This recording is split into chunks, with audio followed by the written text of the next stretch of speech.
നമസ്കാരം, ഭാരത് ലൈവിലേക്ക് സ്വാഗതം. ശ്രീല, രാജീവ് ചന്ദ്രശേഖർ BJP സംസ്ഥാന അധ്യക്ഷനായി കഴിഞ്ഞു.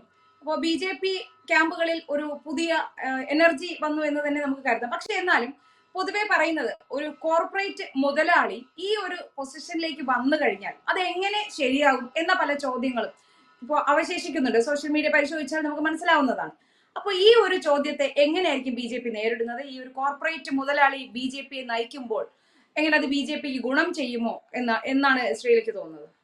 പ്രീത, ഇവിടെ കോർപ്പറേറ്റ് മുതലാളി പാർട്ടിക്ക് ഗുണം ചെയ്യുമോ എന്ന തരത്തിലുള്ള ചോദ്യങ്ങൾ അന്നേരം മുതൽ തന്നെ ഉയരുന്നുണ്ട്. ഇവിടെ കോർപ്പറേറ്റ് മുതലാളി എന്നതിനപ്പുറത്തേക്ക് അദ്ദേഹത്തെ നോക്കിയാൽ നമുക്കറിയാം, കഴിഞ്ഞ 18 വർഷമായി MP ആയിരിക്കുകയും 6.5 വർഷം കേന്ദ്രമന്ത്രിയായിരിക്കുകയും ചെയ്ത പൊതുപ്രവർത്തന പാരമ്പര്യം തന്നെയുള്ള ആളാണ് അദ്ദേഹം. അഡ്മിനിസ്ട്രേറ്റീവ് തലത്തിലാണ് എന്ന് മാത്രം. എങ്കിൽ പോലും നമുക്കറിയാം, പല സ്ഥലങ്ങളിലും ഇത്തരത്തിൽ ബ്യൂറോക്രസിയും മറ്റുള്ള ഇടങ്ങളിൽ നിന്നൊക്കെ ഉള്ളവർ രാഷ്ട്രീയത്തിൽ വരുന്നത് ഇതാദ്യമല്ല. കേരളത്തിൽ BJPയിലേക്ക് ഇത് വരുന്നു എന്നുള്ളത് കൊണ്ടാണ് വലിയ രീതിയിൽ പ്രചരിപ്പിക്കപ്പെടുന്നത്, അല്ലെങ്കിൽ വലിയ രീതിയിൽ ഇത്തരത്തിൽ ആരോപണങ്ങൾ വരുന്നത്. നമുക്കറിയാം, പല DGPമാരും കേരളത്തിൽ BJPയിലേക്ക് വന്ന സാഹചര്യമുണ്ട്. അപ്പൊ ഇതൊക്കെ മുൻകൂട്ടി കണ്ടുകൊണ്ട് നേരത്തെ തന്നെ ഒരു കോർപ്പറേറ്റ് വരുന്നു എന്നുള്ളതിനെ ആ രീതിയിൽ അദ്ദേഹത്തിന്റെ ഗുണങ്ങളെ അഡ്രസ് ചെയ്യാതെ അത് മോശമായ അർത്ഥത്തിൽ പ്രചരിപ്പിക്കാനാണ് എതിർ ക്യാമ്പുകൾ ശ്രദ്ധിച്ചുകൊണ്ടിരിക്കുന്നത്. CPM-ഉം അതുപോലെ CPI-യും അതുപോലെ തന്നെ കോൺഗ്രസും ഒക്കെ ശ്രമിക്കുന്നത് അതിനാണ്. ഇവിടെയാണ് നമ്മൾ മനസ്സിലാക്കേണ്ടത്, ഇന്ത്യയിലും ലോകത്തൊട്ടാകെയും ഇന്ത്യയിലും ആദ്യമല്ല ഇത്തരത്തിലുള്ള മാധ്യമ പ്രവർത്തകരും മാധ്യമ സ്ഥാപനങ്ങളുടെ മേധാവികളും ഒക്കെ രാഷ്ട്രീയത്തിലേക്ക് വരുന്നത്. ഇവിടെ നോക്കൂ, ഇദ്ദേഹത്തിന്റെ ബിസിനസ് മെയിൻലി ഇദ്ദേഹത്തിന്റെ ബിസിനസ് മാധ്യമ സ്ഥാപനങ്ങൾ തന്നെയാണ്. അപ്പോ മാധ്യമ സ്ഥാപനം, മറ്റു ബിസിനസ്സുകളും അദ്ദേഹത്തിനുണ്ട്. ഇപ്പോ മനോരമ അടക്കമുള്ളവർക്ക് MRF പോലുള്ള മറ്റു ബിസിനസ്സുകളുണ്ട്. മാതൃഭൂമിയുടെ ചില ആൾക്കാർക്കൊക്കെ സിനിമാ വ്യവസായവുമായി ബന്ധമുണ്ട്. അപ്പൊ അങ്ങനെയൊക്കെ പലതരത്തിലുള്ള ബന്ധങ്ങൾ ഇതുമായി ബന്ധപ്പെട്ട എല്ലാ രാഷ്ട്രീയ പ്രസ്ഥാനങ്ങളോടും അല്ലെങ്കിൽ രാഷ്ട്രീയ പാർട്ടിയിലും അല്ലെങ്കിൽ മറ്റ് രംഗങ്ങളിലുമൊക്കെ ബന്ധമുള്ളവരാണ് ഈ മാധ്യമ പ്രവർത്തനത്തിലേക്ക് വരുന്നതും വന്നുകൊണ്ടിരിക്കുന്നതും വന്നിട്ടുള്ളവരും ഒക്കെ. അതുകൊണ്ട് തന്നെ നമുക്ക് മനസ്സിലാക്കാൻ പറ്റും, ആദ്യമായല്ല ഇത്തരത്തിലൊരു നിലപാട് അല്ലെങ്കിൽ ഇത്തരത്തിലൊരു കാര്യം ഉണ്ടാകുന്നത്. പണ്ട് മുതൽ തന്നെ ഇത് ഈ രാജ്യത്ത് നിലവിലിരുന്ന കാര്യം തന്നെയാണ്. നമുക്കറിയാം, ഇന്ത്യൻ എക്സ്പ്രസിന്റെ സ്ഥാപകരിൽ ഒരാളായിരുന്ന രാംനാഥ് ഗോയങ്കെ, അദ്ദേഹം ജനസംഘത്തിന്റെ MP ആയിരുന്നു. അപ്പോ രാംനാഥ് ഗോയങ്കെ അവാർഡാണ് ഈ ഇന്ത്യയിലെ ഏറ്റവും പ്രസ്റ്റീജിയസ് ആയിട്ടുള്ള അവാർഡ്. രാംനാഥ് ഗോയങ്കെ അവാർഡ് കിട്ടാൻ വേണ്ടി മത്സരിക്കുകയാണ് എല്ലാവരും. 2 തരത്തിലാണ്. നാഷണൽ കാറ്റഗറിയിലെ അവാർഡിനൊപ്പം ഈ പ്രാദേശിക കാറ്റഗറി അവാർഡുകളും നൽകുന്നുണ്ട്. കേരളത്തിൽ നിന്നുള്ള പലർക്കും അത്തരം പ്രാദേശിക കാറ്റഗറി അവാർഡ് ലഭ്യമായിട്ടുമുണ്ട്. സംഘപരിവാറുമായി ഒരു ബന്ധമില്ലെന്നും സംഘപരിവാറുകാരെ തീണ്ടാപ്പാട് അകലം നിർത്തണമെന്ന് പറയുന്നവർക്കൊന്നും ഇത് അദ്ദേഹം ഒരുപക്ഷെ ജനസംഘത്തിന്റെ MP ആണെന്ന് അറിയാത്ത കൊണ്ടോ എന്തോ ആണ് തോന്നുന്നു. ആയിരിക്കാം, ഒരുപക്ഷെ അദ്ദേഹത്തിന്റെ പേരിലുള്ള അവാർഡ് ഏറ്റുവാങ്ങാൻ പോകാറുണ്ട്. അപ്പോൾ നമുക്ക് ഇതിൽ നിന്ന് മനസ്സിലാക്കാൻ സാധിക്കുന്നത്, അവനവന് ഗുണമുണ്ടാകുന്ന കാര്യം വരുമ്പോൾ ഇതൊന്നും ഒരു പ്രശ്നമല്ല എന്നുള്ളതാണ്. ഇനി അത് മാത്രമല്ല, നിരവധി ഉദാഹരണങ്ങൾ നമുക്ക് ഇവിടെ ചൂണ്ടിക്കാട്ടാനുണ്ട്. ഇവിടെ നോക്കൂ, നാസിക്കിൽ നിന്നുള്ള ഒരു ഇംഗ്ലീഷ് പത്രം ഹിതവാദ എന്ന് പറയുന്ന ഒരു പത്രമുണ്ട്. അവരുടെ പബ്ലിക്കേഷൻസ് ഉണ്ട്. അതിന്റെ പബ്ലിക്കേഷൻസിന്റെ ഓണർ ബൻവാരിലാൽ പുരോഹിതാണ്. ആദ്യ ഗോപാലകൃഷ്ണ ഗോഖലെ തുടങ്ങിയതാണ് സ്വാതന്ത്ര്യ സമരത്തിന് ശേഷം. പക്ഷെ പിന്നീട് അത് ബൻവാരിലാൽ പുരോഹിത് എന്ന് പറയുന്ന കോൺഗ്രസിന്റെ 2 തവണ കോൺഗ്രസിന്റെ MP-യും 1 തവണ BJPയുടെ MP-യുമായ അദ്ദേഹം വാങ്ങുകയായിരുന്നു. മഹാരാഷ്ട്രയിലേക്ക് വന്നാൽ മഹാരാഷ്ട്രയിൽ സഗാൽ എന്ന് പറയുന്ന ഒരു പത്രമുണ്ട്. ഈ സഗാൽ പത്രം ശരത് പവാറിന്റേതാണ്. അവരുടെ മകളാണ്, ശരത് പവാറിന്റെ മകളാണ് ഇപ്പോൾ അതിന്റെ മേജർ ഷെയർ ഹോൾഡർ. ഇനി അത് കഴിഞ്ഞ് വന്നാൽ സാക്ഷി, YSR കോൺഗ്രസിന്റെ, അവരുടെ YSRന്റെ ഫാമിലിയുടെയാണ്. YSR കോൺഗ്രസിന്റെ പത്രം എന്ന് പറയുന്നത് പോലെ പ്രവർത്തിക്കുന്ന ഒരു പത്രമാണ്. അവരുടെ ഫാമിലിയുടെ തന്നെ പത്രമാണ്. അത് കഴിഞ്ഞ് തമിഴ്നാട്ടിലേക്ക് വന്നാൽ രാഷ്ട്രീയ പാർട്ടിക്കാർക്ക് എല്ലാം ചാനലുകളും പത്രങ്ങളും ഒക്കെ ഉണ്ട്. ജയ TV, സൺ TV, അങ്ങനെ. ഇനി ഇത് ഇത്രയും ഒഴിച്ചു നിർത്തിയാൽ കേരളത്തിലേക്ക് വന്നാൽ പോലും അത്തരത്തിലുള്ള പാരമ്പര്യം കേരളത്തിൽ നേരത്തെ ഉണ്ട് എന്നുള്ളത് നമുക്ക് അവർക്കും അറിയുന്ന കാര്യമാണ്. നമുക്കറിയാം, മാതൃഭൂമിയുടെ ഓണർ MP വീരേന്ദ്രകുമാർ രാഷ്ട്രീയത്തിൽ ഉണ്ടായിരുന്ന ആളാണ്. അതുകൂടാതെ MV നികേഷ് കുമാർ, റിപ്പോർട്ടർ ചാനലിന്റെ MD ആയിരുന്ന MV നികേഷ് കുമാർ ഒരു സുപ്രഭാതത്തിൽ രാഷ്ട്രീയത്തിലേക്ക് പോവുകയും രാഷ്ട്രീയത്തിൽ നിന്ന് പരാജയപ്പെട്ട് തിരിച്ചു വരികയും വീണ്ടും പത്രപ്രവർത്തനം തുടരുകയും അതിനുശേഷം വീണ്ടും മാധ്യമ പ്രവർത്തനം വിട്ട് വീണ്ടും രാഷ്ട്രീയത്തിലേക്ക് പ്രവേശിക്കുകയും ചെയ്ത സാഹചര്യമുണ്ട്. നമുക്കറിയാം, ഇന്ത്യ വിഷന്റെ MK മുനീർ, ഇന്ത്യ വിഷൻ ഉണ്ടായിരുന്ന കാലത്ത് നിന്നുപോയ ചാനലാണ്. ഇന്ത്യ വിഷൻ ഉണ്ടായിരുന്ന കാലത്ത് MK മുനീർ മന്ത്രിയായിരുന്നു. ഇനി മാധ്യമ പ്രവർത്തകരെ നോക്കിയാൽ അരുൺ ഷൂറി ഒന്നാന്തരം രാഷ്ട്രീയക്കാരനും മാധ്യമ പ്രവർത്തകനുമായിരുന്നു. അതുപോലെ തന്നെ നമുക്കറിയാവുന്ന മറ്റൊരു പ്രധാനപ്പെട്ട കാര്യം, കേരളത്തിൽ നോക്കിയാൽ കേരളത്തിൽ നിന്നുള്ള നമ്മുടെ വീണ ജോർജ് ആരോഗ്യമന്ത്രി, ഇങ്ങനെ മാധ്യമ പ്രവർത്തന രംഗത്ത് ജോൺ ബ്രിട്ടാസ്, ജോൺ ബ്രിട്ടാസിന്റെ കൈരളി അടക്കമുള്ള കാര്യങ്ങൾ അതിന്റെ ഷെയർ പാറ്റേണുകളുമായി ഒക്കെ ബന്ധപ്പെട്ട് കോർപ്പറേറ്റ് മന്ത്രാലയത്തിന്റെ ഒരു നിബന്ധനകളും പാലിക്കാതെയാണ് അത്തരത്തിലുള്ള ചില കാര്യങ്ങൾ ചെയ്തിട്ടുള്ളതെന്നൊക്കെയുള്ള വാർത്തകൾ പുറത്തു വരുന്ന സാഹചര്യം കൂടിയാണിത്. അപ്പോ തീർച്ചയായിട്ടും BJPക്ക് ഗുണമുണ്ടാകാൻ സാധ്യതയുണ്ട് മനസ്സിലാക്കിക്കൊണ്ട് നേരത്തെ കൂട്ടി ഇതിനൊരു പ്രശ്നമുണ്ടാകും. നമുക്കറിയാം, ഇപ്പൊ കുമ്മനം രാജശേഖരൻ വന്ന സമയത്ത് അദ്ദേഹത്തെ ആദ്യം ജാതി പറഞ്ഞ് ആക്ഷേപിച്ചു. അതിനുശേഷം അദ്ദേഹം പങ്കെടുത്ത ഒരു പരിപാടിയെ വെച്ച് ആക്ഷേപിച്ചു. അപ്പൊ അങ്ങനെ സംഘപരിവാറും സംഘപരിവാറിന്റെ ഇടങ്ങളെയും ഒക്കെ ഇത്തരത്തിൽ സമൂഹത്തിൽ ഇകഴ്ത്തി കാണിക്കാനുള്ള ശ്രമങ്ങൾ ആണ് നടത്തുന്നത്. ആ ഇകഴ്ത്തി കാണിക്കാനുള്ള ശ്രമങ്ങളുടെ ഭാഗമായാണ് ഇപ്പോൾ മറ്റൊന്നും പറയാനില്ലാത്ത കൊണ്ട് പ്രവർത്തന പാരമ്പര്യം ഇല്ലാത്ത ഒരാളെ BJPയുടെ സംസ്ഥാന അധ്യക്ഷനാക്കി എന്ന് പറഞ്ഞു വെക്കുന്നത്. പ്രവർത്തന പാരമ്പര്യം ഇല്ലാത്ത ഒരാളല്ല രാജീവ് ചന്ദ്രശേഖർ. 18 വർഷം രാജീവ് ചന്ദ്രശേഖർ രാജ്യസഭ MP ആയിരുന്നു. അതിനുശേഷം അദ്ദേഹം 6.5 വർഷം ആ കാലയളവിൽ 6.5 വർഷം അദ്ദേഹം കേന്ദ്രമന്ത്രി കൂടിയായിരുന്നു. അപ്പൊ ജനങ്ങളെ സേവിച്ച് ജനങ്ങൾക്ക് പരിചയമുള്ള ഒരാൾ തന്നെയാണ്. അക്കാര്യത്തിൽ യാതൊരു സംശയവുമില്ല. അതിൽ ഈ ഗ്രൗണ്ടിൽ ഇറങ്ങി പ്രവർത്തിച്ചില്ല എന്ന് പോലും നമുക്ക് പറയാൻ കഴിയില്ല. കാരണം കഴിഞ്ഞ 1 വർഷം മുമ്പ് നടന്ന തെരഞ്ഞെടുപ്പിൽ അദ്ദേഹം തിരുവനന്തപുരത്ത് മത്സരിച്ചിട്ടുണ്ട്. ജനങ്ങളോടൊപ്പം അദ്ദേഹത്തിന് ജനങ്ങൾ നൽകിയ വലിയ അംഗീകാരമുണ്ട്. ഏതാണ്ട് വളരെ താമസിച്ചൊരു സ്ഥാനാർത്ഥിയായി വന്നിട്ട് പോലും ശശി തരൂരിനെ പോലെ ഒരാളെ 1 ലക്ഷം വോട്ടിന്റെ കുറവ് വരുത്താൻ, ഏതാണ്ട് 1 ലക്ഷം വോട്ടിനകത്ത് കുറവ് വരുത്താൻ അദ്ദേഹത്തിന് സാധിച്ചിട്ടുണ്ട്. അദ്ദേഹത്തിന്റെ കന്നി തെരഞ്ഞെടുപ്പാണ്. അദ്ദേഹം ആദ്യമായാണ് ഒരു ഇലക്ട്രൽ പൊളിറ്റിക്സിൽ അല്ലെങ്കിൽ അത്തരത്തിൽ മത്സരിക്കുന്ന. രാജ്യസഭയിൽ നിന്നാണ് മുമ്പ് മത്സരിച്ചുകൊണ്ടിരുന്നത്. ആ ലോക്സഭയിലേക്ക് മത്സരിച്ചപ്പോൾ പോലും അദ്ദേഹം 1 ലക്ഷം വോട്ടിന് ആദ്യത്തെ മത്സരത്തിൽ തന്നെ 1 ലക്ഷം വോട്ടാണ് അദ്ദേഹം ഉയർത്തിയത്. അതുകൊണ്ട് തന്നെ അദ്ദേഹം ഒരു മോശം സ്ഥാനാർത്ഥിയോ അല്ലെങ്കിൽ ഒരു മോശം ആളോ ആണെന്ന് പറയാൻ കഴിയില്ല. മാത്രമല്ല ഒരു ടെക്നോക്രാറ്റ് ആണ്. അദ്ദേഹത്തിന് ഈ കാര്യങ്ങളെ കുറിച്ച് ഒക്കെ വളരെ വിശദമായി അറിയുന്ന ആളാണ്. പിന്നെ മറ്റൊരു പ്രധാനപ്പെട്ട കാര്യം ഇവിടെ ഉന്നയിച്ചു വരുന്നത് അദ്ദേഹത്തിന് പ്രവർത്തന പാരമ്പര്യമില്ല എന്നുള്ളതാണ്. ഏത് പ്രവർത്തന പാരമ്പര്യത്തിന്റെ അടിസ്ഥാനത്തിലാണ് സോണിയ ഗാന്ധിയും അതുപോലെ തന്നെ രാഹുൽ ഗാന്ധിയും പ്രിയങ്ക ഗാന്ധിയും ഒക്കെ ഇന്ത്യയുടെ ഭരണ സാരഥ്യം വഹിക്കുന്ന രീതിയിൽ അത്തരത്തിലുള്ള അല്ലെങ്കിൽ പ്രതിപക്ഷ നേതൃസ്ഥാനത്തേക്ക് ഉയർന്ന രീതിയിലേക്ക് വന്നിട്ടുള്ളത്? ഒരു പാർട്ടി, ആ പാർട്ടിയുടെ ഏറ്റവും പ്രധാനപ്പെട്ട പൊസിഷനിലേക്ക് സോണിയാഗാന്ധി എത്തുമ്പോൾ സോണിയാഗാന്ധിക്ക് എന്താണ് ഇന്ത്യ എന്നറിയാമോ എന്ന കാര്യം സംശയമുണ്ടായിരുന്നു. അപ്പോ ആ തരത്തിലൊക്കെ ഈ ആക്ഷേപിക്കുന്ന കോൺഗ്രസ്സുകാരാണ് കൂടുതലും ആക്ഷേപിക്കുന്നത്. ഏത് പ്രവർത്തന പാരമ്പര്യത്തിന്റെ അടിസ്ഥാനത്തിലാണെന്നൊക്കെ കോൺഗ്രസ് നേതാവ് സന്ദീപ് വാര്യർ ചോദിക്കുന്നത് കേട്ടു. ഏതായാലും അത്തരത്തിലുള്ള പ്രവർത്തന പാരമ്പര്യത്തെക്കാൾ ഉപരി പ്രവർത്തന പാരമ്പര്യം ഒന്നുമില്ലാത്ത അവരൊക്കെ വന്നു. നമുക്കറിയാം, ഏറ്റവും റീസെന്റ് നമ്മൾ കണ്ടതല്ലേ പ്രിയങ്ക ഗാന്ധി വയനാട്ടിൽ എങ്ങനെയാണ് സ്ഥാനാർത്ഥിയായത്. പ്രിയങ്ക ഗാന്ധിക്ക് എന്ത് പാരമ്പര്യമാണ്. അച്ഛന്റെയും അമ്മൂമ്മയുടെയും ഒക്കെ പാരമ്പര്യത്തിനപ്പുറത്തേക്ക് എന്ത് പാരമ്പര്യമാണ് പ്രിയങ്ക ഗാന്ധിക്ക് അവകാശപ്പെടാനുള്ളത്.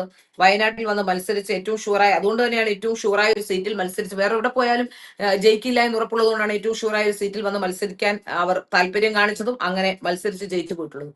ഇവിടെ നാം മനസ്സിലാക്കേണ്ടത് BJPയെ കുറിച്ച് വരുന്ന ഇത്തരത്തിലുള്ള ആരോപണങ്ങൾ അല്ലെങ്കിൽ ഇത്തരത്തിലുള്ള അത് ആശങ്കകളാണെന്ന് പറയാൻ കഴിയില്ല. അവരുടെ അസ്വാരസ്യങ്ങൾ അല്ലെങ്കിൽ അവരുടെ ഒരു എന്താണ് കുശുമ്പ ഉന്നായ്മ എന്നൊക്കെ പറയാം. അല്ലെങ്കിൽ ഏതെങ്കിലും രീതിയിൽ BJP രക്ഷപ്പെട്ടു പോകുമോ എന്നുള്ള പേടി രണ്ട് പാർട്ടിയും കോൺഗ്രസും BJPയും ഒക്കെ വളരെയധികം പേടിച്ചിരിക്കുന്നു. രാജീവ് ചന്ദ്രശേഖറിനോടൊപ്പം ഒറ്റക്കെട്ടായി കേരളത്തിലെ BJP പോയാൽ ഇതൊന്നും ആകില്ല അവസ്ഥ എന്ന് ഏവർക്കും അറിയാം. കാരണം രാജീവ് ചന്ദ്രശേഖറിനെ സംബന്ധിച്ചിടത്തോളം കുറച്ചുകൂടി നമുക്കറിയാം, ഈ IT വൈദഗ്ധ്യമുള്ളവർ, എഞ്ചിനീയറിംഗ് വൈദഗ്ധ്യമുള്ളവരൊക്കെ കുറച്ചുകൂടി ഓർഗനൈസ്ഡ് ആയിരിക്കും.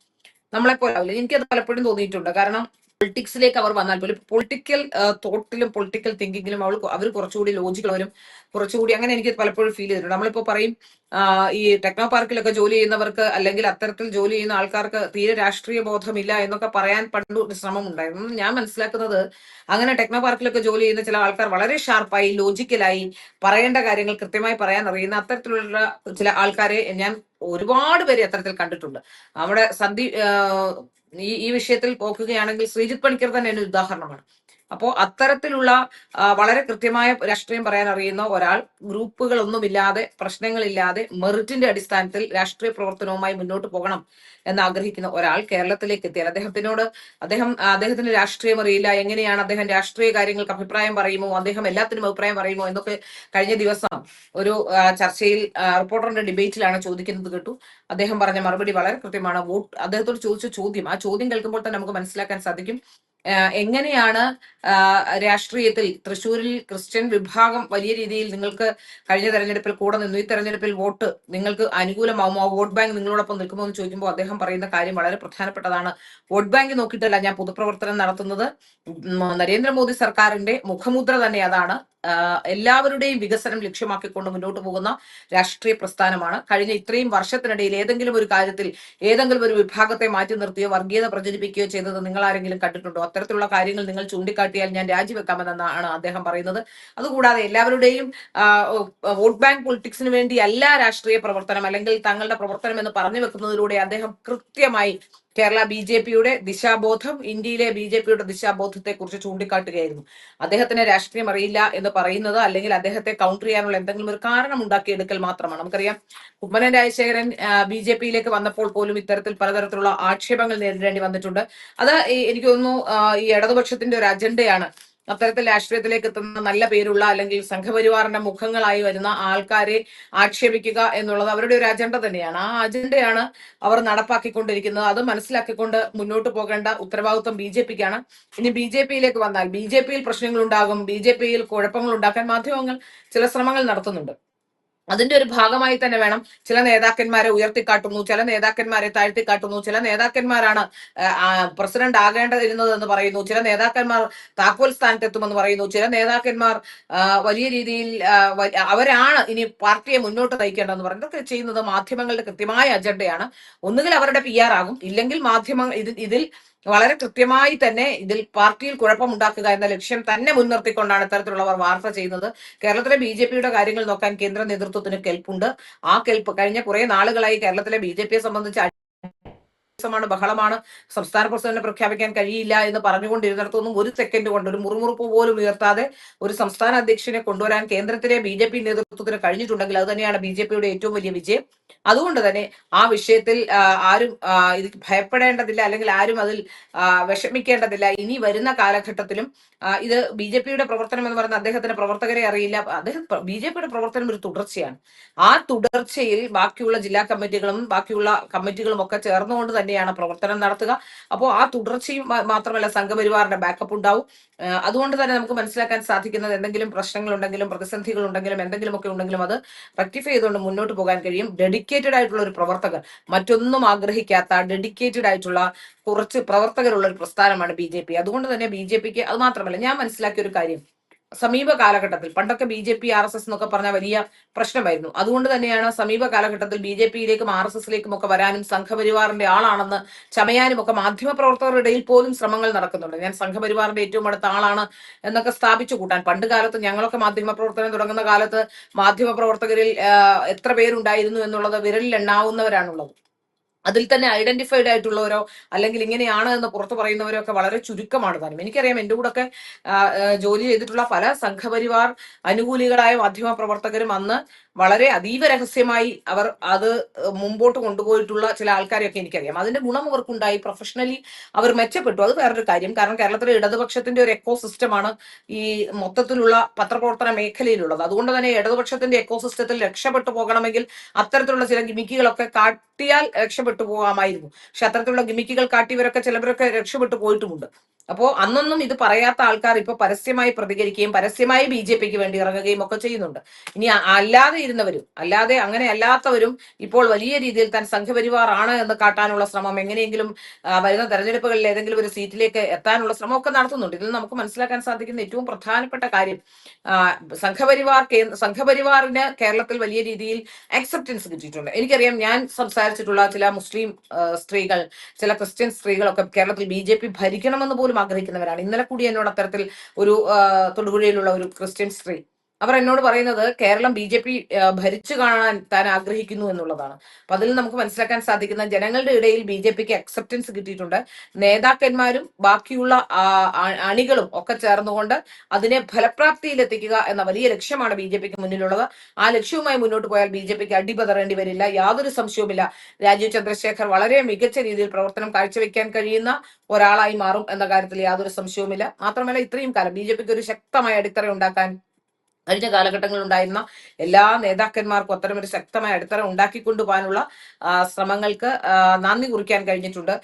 ഒരാളെന്നല്ല, സുരേന്ദ്രൻ എന്ന് മാത്രമല്ല, ഇന്ന് വരെ BJP പ്രവർത്തിച്ചിട്ടുള്ള എല്ലാ പ്രവർത്തകർക്കും അതുപോലെ തന്നെ എല്ലാ നേതാക്കന്മാർക്കും അവകാശപ്പെട്ടത് തന്നെയാണ് ക്രെഡിറ്റ്. കാരണം ഒരു കാലത്തും ഒരു കേന്ദ്രത്തിലും ഭരണമില്ല, കേരളത്തിലും ഭരണമില്ല, ഒരു കാലത്തും രക്ഷപ്പെടില്ല, അല്ലെങ്കിൽ ഒരു കാലത്തും ഒരു തരത്തിലും ഭരണ സംവിധാനങ്ങളിലേക്ക് വരില്ല എന്ന് വിചാരിച്ചിരുന്ന ഒരു രാഷ്ട്രീയ പാർട്ടി അവരുടെ പ്രവർത്തനം തുടങ്ങി പടിപടിയായി ഉയർന്ന 20% വോട്ട് ഷെയറിലേക്ക് എത്തി നിൽക്കുമ്പോൾ അതിന്റെ പിന്നിൽ പ്രവർത്തിച്ചവർ ചെയ്തത് വലിയ ത്യാഗമാണ്. ആ ത്യാഗങ്ങളെയെല്ലാം ഫലവത്തായ ഒരു റിസൾട്ട്, ആ ത്യാഗങ്ങളുടെ എല്ലാം ഫലവത്തായ റിസൾട്ട് ഉണ്ടാക്കിയെടുക്കുക എന്ന ലക്ഷ്യം തന്നെയാണ് രാജീവ് ചന്ദ്രശേഖറിന്റെ മുന്നിലുള്ളത്. അത് തീർച്ചയായും അത്തരത്തിൽ തന്നെ ഉണ്ടാകും എന്ന് നമുക്ക് പ്രത്യാശിക്കുകയും ചെയ്യാം.